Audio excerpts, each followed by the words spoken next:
सही कह रही हो। हाँ, मगर मेरे साथ भी तो कुछ ऐसा ही हुआ है। मतलब जो कुछ किया मेरे बाबा ने किया, मेरा क्या कसूर है इसमें? क्योंकि मुझे छोड़कर भागने वाले तुम थे।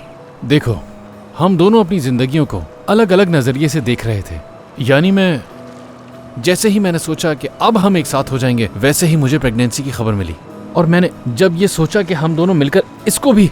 ठीक है मुराद, ठीक है ठीक है। हम इतने सालों बाद ये बात क्यों कर रहे हैं? क्या मतलब है इसका? आज के बाद हम दोनों सिर्फ नवाल की वजह से मिलेंगे, समझ गए? ठीक है,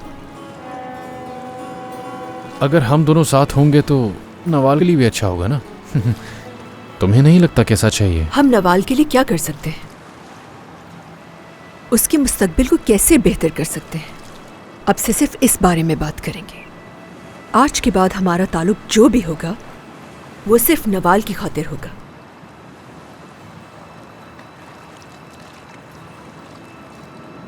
मैं अब जा रही हूँ, बाद में मिलते हैं।